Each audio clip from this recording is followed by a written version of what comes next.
My father prioritized my cousin over me, financing his future while jeopardizing mine, but karma caught up with him, leaving him consumed by regret as I forged my own path. I never envisioned sharing this narrative, yet here I am, a 28-year-old man whose life, especially concerning family, has been quite challenging. My mother died during childbirth, an event that, I believe, shaped my relationship with my father.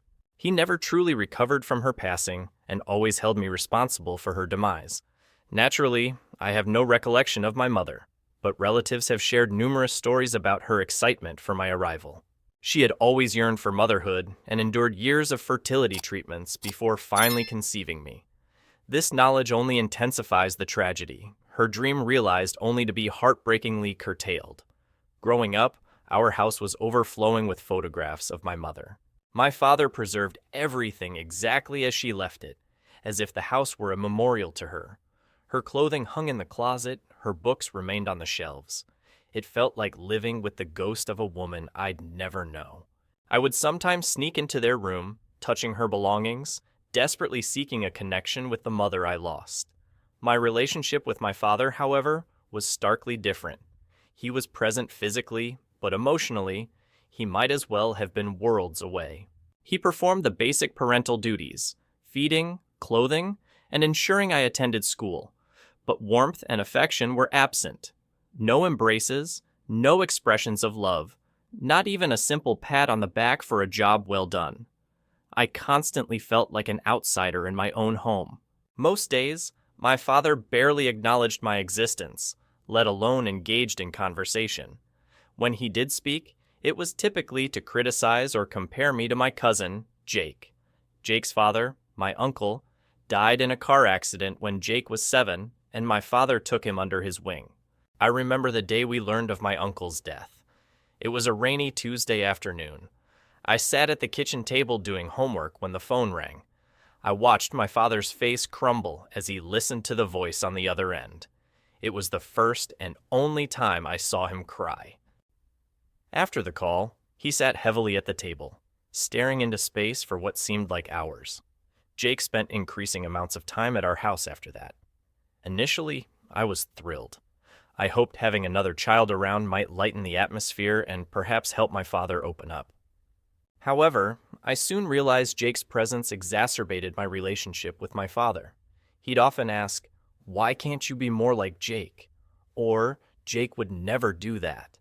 It felt like Jake was the son he always desired, and I was merely an afterthought. Jake was athletic, sociable, and charismatic, qualities I lacked. He was the life of the party while I was shy and introverted, preferring books. It was agonizing. I strived relentlessly to please my father, but nothing ever seemed sufficient. I explored his interests, earned good grades, and joined every sports team he suggested, yet it never seemed enough. He would praise Jake for the smallest achievements, while my accomplishments went unnoticed. I won a science fair in 7th grade with an elaborate moving model of the solar system I'd spent weeks constructing. I couldn't wait to tell him, convinced this would finally make him proud. His laughter and conversation with Jake about a football game deflated my excitement. When I told him about my victory, he merely nodded and resumed his conversation. I felt invisible. The disparity worsened as we grew older. Because we were in the same grade, the constant comparisons fueled ridicule from others. I outperformed Jake academically in high school, yet my father always found ways to diminish my successes.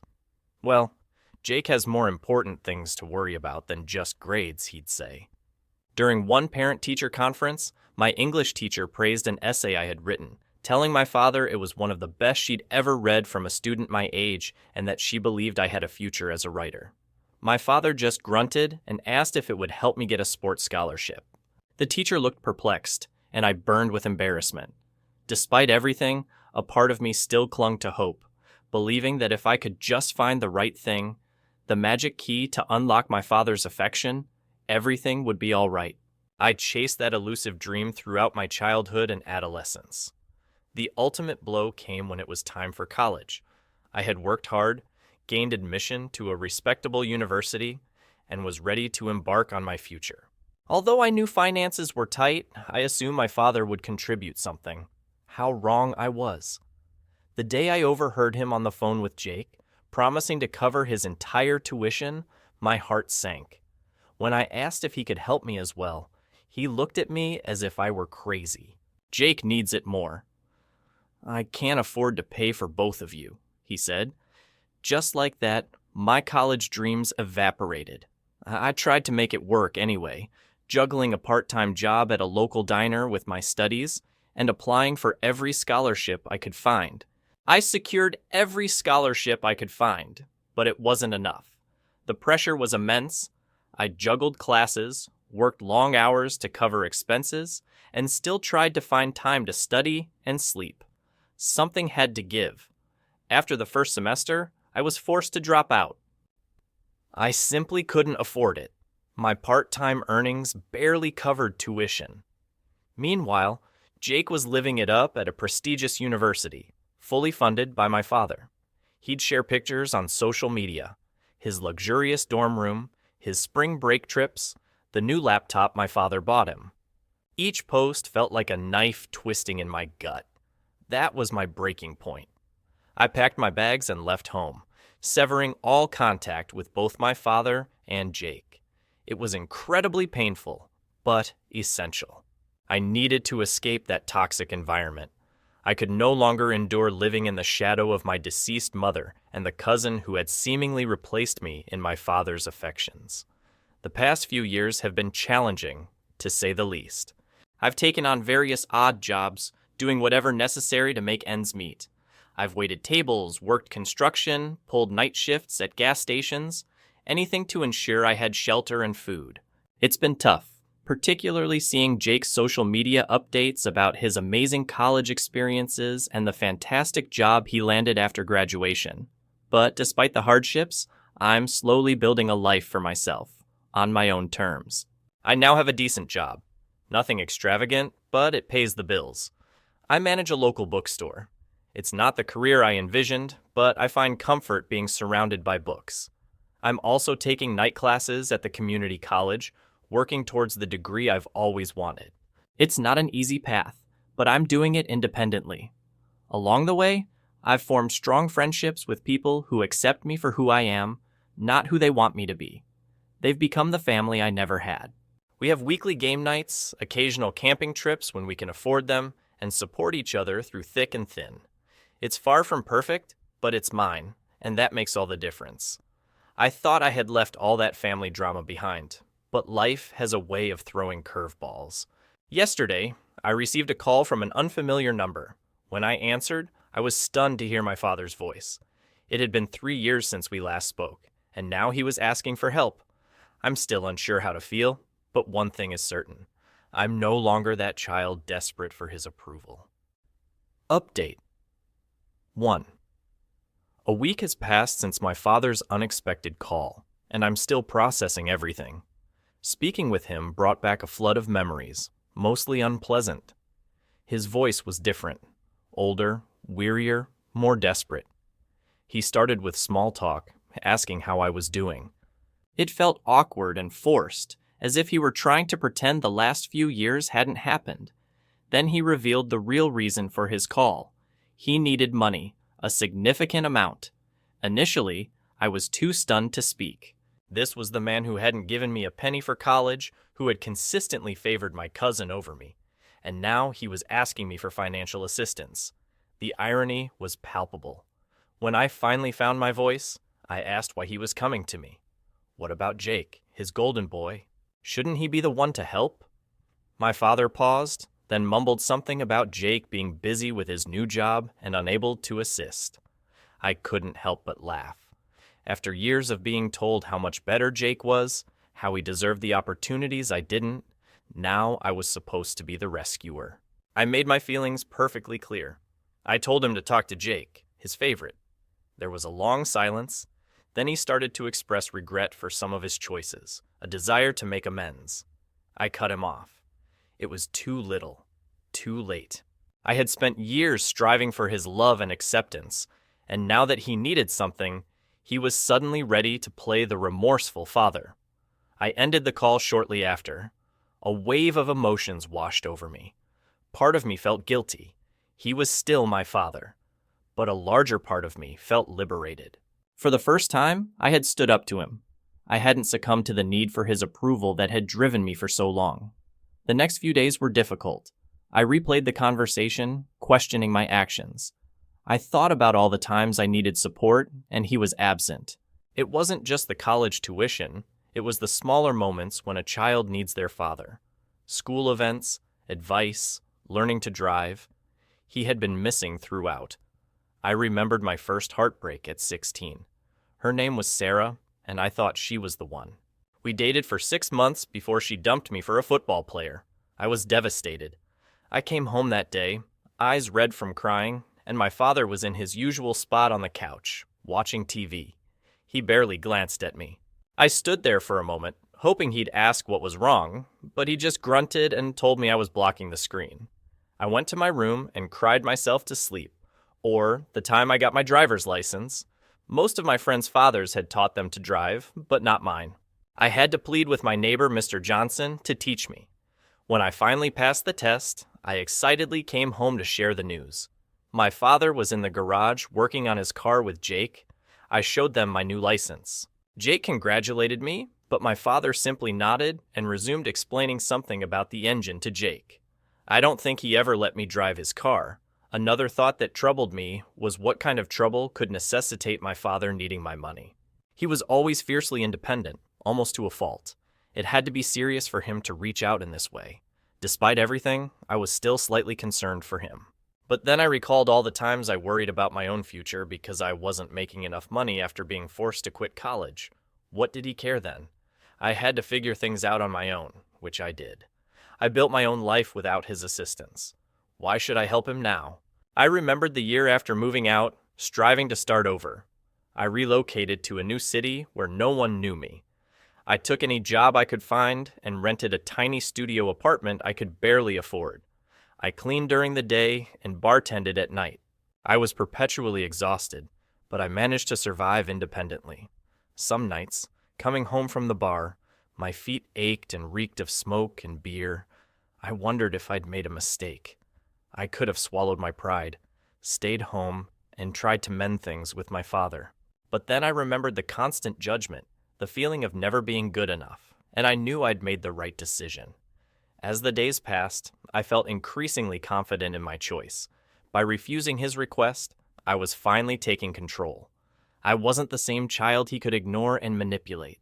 I was an adult, making my own choices, and I owed him nothing. However, I couldn't help but be curious. What exactly had happened? What had transpired that Jake, the perfect son, couldn't or wouldn't help? There were moments I wanted to learn more about what was happening with my father and cousin, but I hesitated. Did I really want to reopen old wounds? Was it worth potentially resurrecting all that old pain and resentment?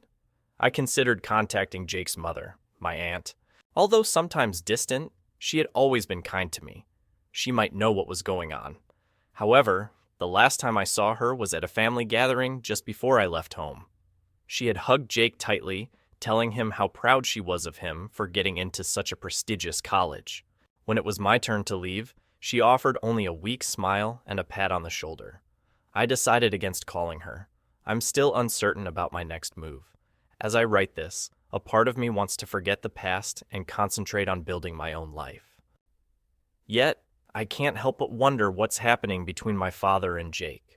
Only time will tell if I decide to investigate further. Update 2. It's been about a month since my last update, and much has changed. Despite my initial reluctance, curiosity won. I decided to investigate why my father suddenly needed help and why Jake wasn't assisting. I began by contacting a few family friends who still maintained contact with my father.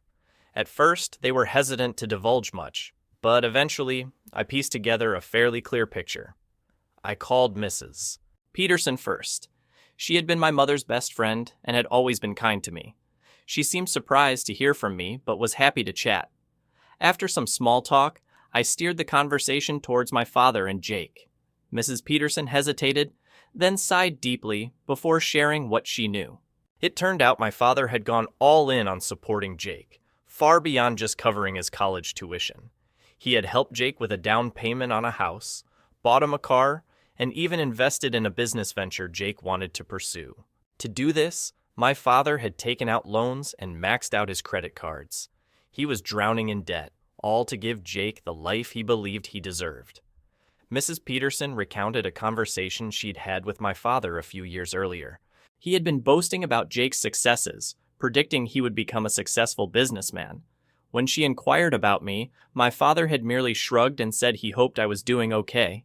The indifference in his voice had startled her.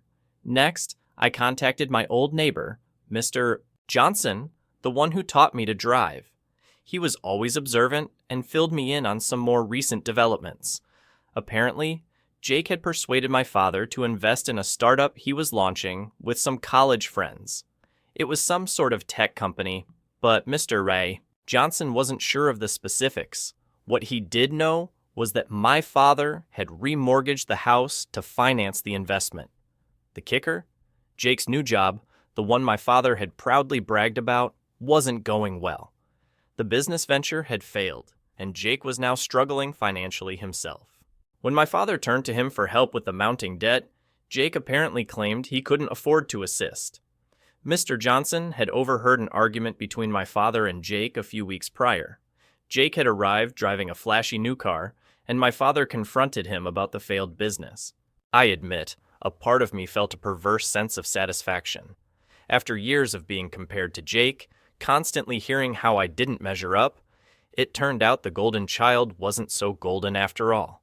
My father had invested all his hopes and resources in Jake, and now those hopes had crumbled. But mostly, I just felt weary, tired of the endless drama, the lingering pain, and the constant what-ifs. I thought about how different things might have been if my father had invested in me the way he did in Jake. Maybe I would have finished college. Perhaps I'd be in a completely different career. But then again, maybe I wouldn't have learned the invaluable lessons of self-reliance and perseverance. I recalled the difficult times after dropping out of college, juggling multiple jobs, often subsisting on ramen noodles and cheap coffee. I thought about the long nights studying after grueling shifts, driven by the determination to better myself, even without a formal education. It had been an arduous journey, but it molded me into the person I am today. I wrestled with whether to tell my father what I had discovered. After some deliberation, I opted to send him a text. I informed him I knew about Jake and the financial trouble. I didn't offer assistance, but I didn't gloat either. I simply stated that I hoped he now understood the consequences of his decisions for both of us. A few hours later, he replied. He apologized profusely in a lengthy message. He admitted he had been unfair to me and that his grief over my mother's death had clouded his judgment. He expressed how proud my mother would have been of the man I had become, even though he hadn't been a good father. He asked if we could meet and talk. I contemplated his message for a long time. A part of me, the little boy still yearning for his father's love, wanted to say yes. I envisioned us meeting, talking things through, and magically repairing our relationship. But as an adult who had worked hard for everything, I knew better. I reflected on all the significant milestones in my life that my father had missed. Like my high school graduation, where I scanned the audience hoping to see his face, only to feel the sting of disappointment. I thought about my first apartment, furnished with second-hand items and sheer determination, and the recent promotion I received at the bookstore, a moment I had no one to share with except my friends. Ultimately, I replied to my father, explaining that I wasn't ready to meet. While I acknowledged his apology, I emphasized that words alone couldn't erase years of neglect and favoritism. I expressed my need for time and space, and that he needed to respect that boundary. I also made it unequivocally clear that I would not be bailing him out financially. His choices had led him to this point, just as my choices had led me to where I am. It wasn't my responsibility to fix his mistakes. As I write this update, I feel a sense of release. Not happiness precisely, but as if a burden has been lifted. For so long, I carried the weight of trying to earn my father's love, constantly questioning what was wrong with me that made him favor Jake. Now I realize it was never about me. It was about his own unresolved issues, his inability to cope with loss and grief. I'm unsure what the future holds for my relationship with my father, or if there will even be a relationship at all. Perhaps one day we will have a genuine conversation about everything that has happened. Perhaps not. For now, I'm concentrating on my own life and personal growth. I'm continuing my night classes, diligently working towards my degree. I'm also nurturing relationships with people who appreciate me for who I am, not for who they want me to be. Just last week, I helped my friend Sarah, not the Sarah from high school, move into her new apartment. As we unpacked boxes and arranged furniture, it struck me that these connections, this chosen family, are what truly matters, not the approval of someone who was never able to recognize my worth. Life isn't always easy, but I am forging my own path, and for the first time in a long time, I feel like I'm exactly where I'm meant to be. I don't know what tomorrow will bring, but I am confident I will face it on my own terms, with the strength I've cultivated through years of self-reliance. That is something my father's favoritism can never take away from me. Thank you for watching.